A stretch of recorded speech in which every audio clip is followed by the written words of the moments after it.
Belgium's political leaders arrived at the Royal Palace in Brussels for crisis talks with the King, one day after the government collapsed over a migration row.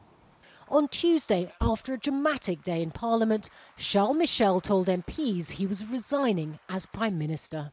I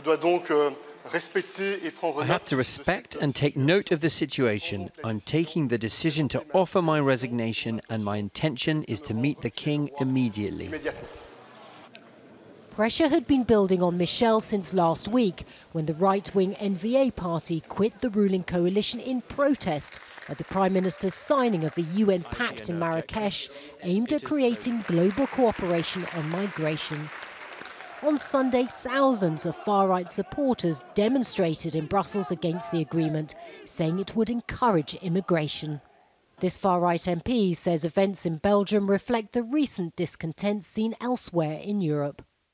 This so-called Marrakesh Pact is only a symbol.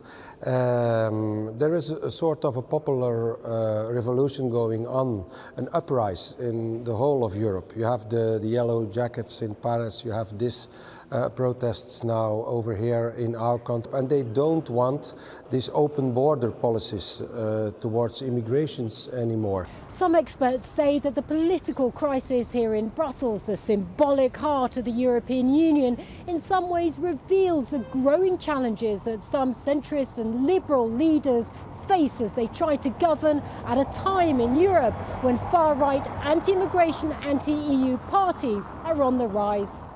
Bathed in winter sunlight, the federal parliament building was eerily quiet.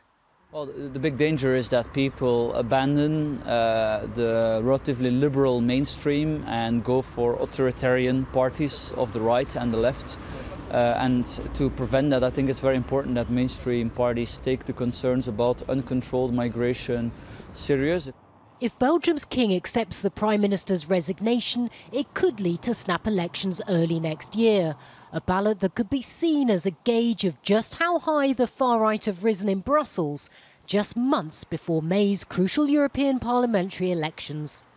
Natacha Butler, Al Jazeera, Brussels, Belgium.